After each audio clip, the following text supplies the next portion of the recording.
Hello everyone, welcome to RK tutorial. So guys, ఏపీపీఎస్సికి సంబంధించినటువంటి కొన్ని ముఖ్యమైనటువంటి అప్డేట్స్ అయితే ఈ వీడియోలో మనం చూడబోతున్నామండి. ఎవరైతే లాంగ్ టర్మ్లో ఏపీపీఎస్సి క్యాలెండర్లో వచ్చేటువంటి ఉద్యోగాల కోసం ప్రిపేర్ అవుతున్నారో సో మీరంతా కూడా ఈ యొక్క వీడియోని అయితే చూడండి. ఓకేనా, చాలా చాలా ముఖ్యమైనటువంటి అప్డేట్స్ అండి. అంతేకాకుండా మన యాప్లో రానున్నటువంటి గ్రూప్ 2 మెయిన్స్ కావచ్చు, గ్రూప్ 2 కొత్త నోటిఫికేషన్ కావచ్చు, ఎస్ఐ కానిస్టేబుల్ కావచ్చు, గ్రామ వార్డు సచివాలయం అన్ని నోటిఫికేషన్లకు సంబంధించి ఫుల్ కోర్స్ అందుబాటులో ఉన్నాయండి మన యాప్లో. ఒకసారి యాప్ డౌన్లోడ్ చేసుకొని డెమో చూసి వెంటనే తీసుకోండి. ఈ రోజే మీ ప్రిపరేషన్ స్టార్ట్ చేయండి. ఓకేనా, లేట్ చేయకుండా కంటెంట్లోకి వెళ్దాం. ముందుగా చిన్న లైక్ చేయండి. చూస్తున్న ప్రతి ఒక్కరు కూడా వీడియోస్ని చాలామంది చూస్తున్నారు, బట్ తక్కువ మంది లైక్ చేస్తున్నారు. చూసినట్లయితే టెట్పై దుష్ప్రచారాన్ని నమ్మద్దు, టెట్ కన్వీనర్ కృష్ణారెడ్డి సూచన. ఉపాధ్యాయ అర్హత పరీక్షపై జరుగుతున్న దుష్ప్రచారాన్ని నమ్మొద్దని టెట్ కన్వీనర్ ఎంవి కృష్ణారెడ్డి కోరారు. స్కూల్ అసిస్టెంట్ 2A ఇంగ్లీష్ సబ్జెక్టులో ఎలాంటి పొరపాట్లు జరగలేదన్నారు. ఈ పేపర్లో పార్ట్ 2లో మాతృభాష ఎంపికపైన తమకు ఎలాంటి ఫిర్యాదులు అందలేదని తెలిపారు. ఆన్లైన్ దరఖాస్తులో తలెత్తిన సమస్యను పరిష్కరించడంతో పరీక్ష సమయంలో మాతృభాష స్థానంలో ఇంగ్లీష్ మాత్రమే వచ్చిందంటూ జరుగుతున్న ప్రచారాన్ని నమ్మొద్దని కూడా కోరారు.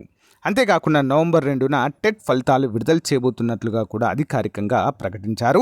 ఈ నెల 27న ఫైనల్ కీ అయితే ప్రకటించబోతున్నారు. సో అనుకున్నట్లుగా నవంబర్ మొదటి వారంలో డిఎస్సి, మెగా డిఎస్సి అంటూ మనకు 16,000కు పైగా ఖాళీని ప్రకటించారు. దానికి సంబంధించినటువంటి నోటిఫికేషన్ కూడా రాబోతుంది. ఎవరైతే డిఎస్సి అభ్యర్థులు ఉన్నారో సో గైస్, మన యాప్లో హెచ్జిటికి సంబంధించి కంప్లీట్ కోర్స్ ఉందండి. ఓకే, చాలా తక్కువ కాస్ట్లో ఉంది. సో అవనిగడ్డ ఫ్యాకల్టీ చేత క్లాసెస్ చెప్పించాము. అంతేకాకుండా డిఎస్సి సోషల్ కంటెంట్ పైన కూడా మరి చాలా మంచి క్లాసెస్ ఉన్నాయండి. ఒకసారి చూడండి, యాప్ డౌన్లోడ్ చేసి డెమో చూసాకే కోర్స్ తీసుకోండి ఫ్రెండ్స్, ఎక్కడైనా కూడా. ఓకే, చూసినట్లయితే 26 జిల్లాల్లోని డిఎస్సి సెంటర్లు, కోచింగ్ సెంటర్లు, బీసీ పథకాలకు నిధుల కొరత లేదు మంత్రి సవిత అంటూ ఇక్కడ తెలియజేశారు. బీసీల అభ్యున్నతికి సీఎం చంద్రబాబు అధిక ప్రాధాన్యత ఇస్తున్నారన్నారు. బీసీ సంక్షేమ పథకాలకు నిధుల కొరత రానియము అని బీసీ సంక్షేమ శాఖ మంత్రి ఎస్ సవిత గారు అన్నారు. అమరావతిలోని సచివాలయంలో బీసీ సంక్షేమ శాఖ అధికారులతో ఆమె సమీక్ష నిర్వహించారు. బీసీ భవనాలు, కాపు భవనాల ప్రగతితో పాటు అన్ని కమ్యూనిటీ హాళ్ల నిర్మాణాలపై చర్చించామని కూడా ఇక్కడ పేర్కొనడం అయితే జరిగింది. అయితే త్వరలో జరగబోయే డిఎస్సి పరీక్షలకు 26 జిల్లాల కేంద్రాల్లోనూ బీసీ స్టడీ సర్కిళ్ల ద్వారా ఉచిత కోచింగ్ అందజేస్తామంటూ కూడా ఇక్కడ క్లియర్గా మెన్షన్ చేయడం అయితే జరిగిందండి. మరి రాబోయే 5 ఏళ్ల కాలంలో కేంద్ర ప్రభుత్వం ఇచ్చే అన్ని పథకాలు కూడా సమర్థవంతంగా వినియోగించుకుంటామంటూ కూడా ఇక్కడైతే క్లియర్గా మనకు చెప్పడాన్ని ఇక్కడ చూడవచ్చండి. నెక్స్ట్, టెట్పై దుష్ప్రచారాన్ని నమ్మొద్దు అంటూ టెట్ కన్వీనర్ కృష్ణారెడ్డి గారు కూడా మరి ఇక్కడ క్లియర్గా మెన్షన్ చేయడం అయితే మనము చూడవచ్చు. ఇక ముఖ్యమైన అప్డేట్ చూసినట్లయితే సీఎంను కలిసిన ఏపీపీఎస్సీ చైర్మన్. ఇటీవల ఏపీపీఎస్సీ చైర్మన్గా బాధ్యతలు స్వీకరించిన రిటైర్డ్ ఐపీఎస్ అధికారి అయినటువంటి ఏఆర్ అనురాధ గారు శుక్రవారం సచివాలయంలో ముఖ్యమంత్రి చంద్రబాబు నాయుడు గారిని మర్యాదపూర్వకంగా కలిసి ఉద్యోగ నోటిఫికేషన్లపై చర్చించినట్లుగా సమాచారం అయితే ఉందండి. మరి గ్రూప్ 1, గ్రూప్ 2 పరీక్షలు నిర్వహణపై, అంతేకాకుండా రానున్నటువంటి జాబ్ క్యాలెండర్ పైన కూడా చర్చించినట్లుగా అయితే సమాచారము. ఎట్టి పరిస్థితుల్లో మనకు జనవరిలో జాబ్ క్యాలెండర్ మరి ప్రకటించేటువంటి యోచనలే ప్రభుత్వము సో మరి సానుకూలంగా ఉన్నట్లుగా అయితే తెలుస్తుందండి. సో ఒకవేళ జనవరిలో గనక జాబ్ క్యాలెండర్ ఇస్తే మనకు తక్కువ టైం అయితే ఉంటుంది ఫ్రెండ్స్. దానికి తగ్గట్టుగా మన యొక్క ప్రిపరేషన్ అయితే కొనసాగించాలి. ఎవరు కూడా నెగ్లెక్ట్ చేయవద్దు ఫ్రెండ్స్ మీ యొక్క ప్రిపరేషన్ని. ఎవరైతే లాంగ్ టర్మ్లో ప్రిపరేషన్లో ఉన్నారో తప్పకుండా మీ ప్రిపరేషన్ కొనసాగించండి, ముఖ్యంగా గ్రూప్ 2 అభ్యర్థులు. ఓకేనా, సో ఎందుకంటే గ్రూప్ 2 ఒక పరీక్షకు మనం ప్రిపేర్ అయినట్లయితే ఎలాంటి నోటిఫికేషన్ వచ్చినా కూడా మనం ఈజీగా క్రాక్ చేయవచ్చు, గ్రూప్ 2 లెవెల్లో కనుక మన ప్రిపరేషన్ ఉన్నట్లయితే. గ్రూప్ 2 పరీక్షకు సంబంధించినటువంటి చాలా డౌట్స్ అయితే రేజ్ చేస్తున్నారు అభ్యర్థులు. గ్రూప్ 2 పరీక్ష డిసెంబర్లో ఉంటుందా లేక మార్చ్లో ఉంటుందా అంటూ కామెంట్ రూపంలో అయితే తెలియజేస్తారు. ఆఫ్ కోర్స్ అభ్యర్థులు ఏదేం తప్పులేదు.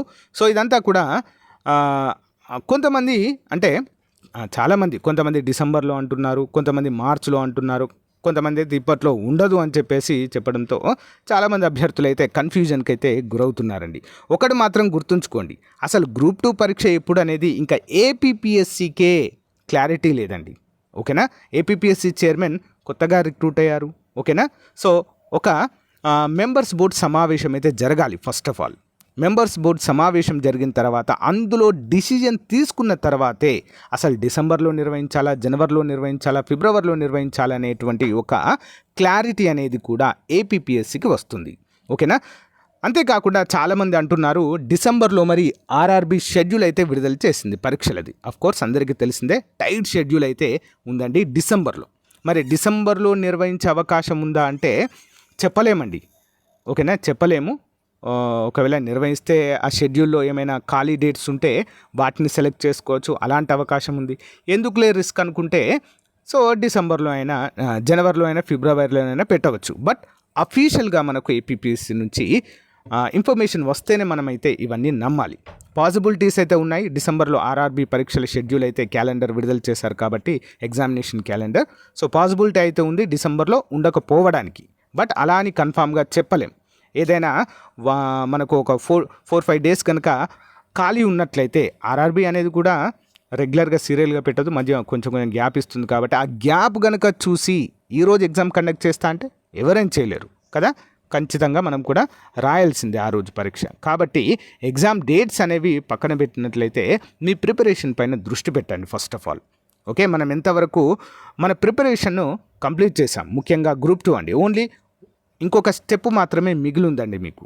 ఓకేనా? ఇప్పుడు ఇలాంటి అన్నీ ఆలోచించి కూర్చుంటే మరి టైం అయితే సరిపోదు. మీ ప్రిపరేషన్ పైన దృష్టి సారించి సిలబస్ కంప్లీట్ అయిందా, కంప్లీట్ అయిన వాళ్ళు ఎంతవరకు రివిజన్ చేశాము, ఓకేనా, ఒకసారి మరొకసారి అన్నీ కూడా చూసుకోవడం అయితే కంపల్సరీ. ఓకేనా? ఇంకా చాలామంది అంటున్నారు ఇంకా ఏపీ బడ్జెట్ సర్వే కొత్తవి రావాలి కదా, సో వాటి పరిస్థితి ఏంటి అని అడుగుతున్నారు. కొత్త బుక్స్ కూడా లేవు కదా అంటున్నారు. సో గైస్, పాత బడ్జెట్ సర్వే పైన కూడా మనకి ఇవ్వచ్చు.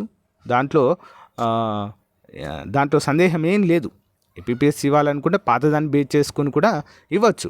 కొత్త మనకు బడ్జెట్ కావాలంటే టైం పడుతుంది. ఇంకా బడ్జెట్ సమావేశాలు జరగాలి. సమావేశాలు జరిగిన తర్వాత డీటెయిల్స్ అని వచ్చిన తర్వాత బుక్స్ రిలీజ్ కావాలంటే ఇట్స్ నాట్ ఎ జోక్, చాలా అంటే చాలా టైం పడుతుందండి. కాబట్టి సో ఎవరు కూడా టైం వేస్ట్ చేయకుండా, ముఖ్యంగా Group-2 అభ్యర్థులకే చెప్తున్నానండి, టైం అయితే వేస్ట్ చేయకుండా మీ ప్రిపరేషన్ అయితే కొనసాగించండి.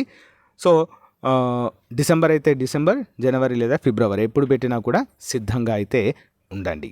ఎస్ఐ కానిస్టేబుల్ ఉద్యోగాలకు ప్రిపేర్ అవుతున్న వారికి కూడా మనకైతే ఆల్రెడీ చెప్పారు 6 monthsలో కంప్లీట్ చేస్తారటండి. 2022 నోటిఫికేషన్ ఏదైతే ఉందో కానిస్టేబుల్ ఆగినటువంటి నోటిఫికేషన్ 6 monthsలో దాన్ని కంప్లీట్ చేసి పడేసి కొత్త నోటిఫికేషన్ ఇవ్వడానికి కూడా ప్రభుత్వం సిద్ధంగా ఉన్నట్లుగా అయితే తెలుస్తుందండి.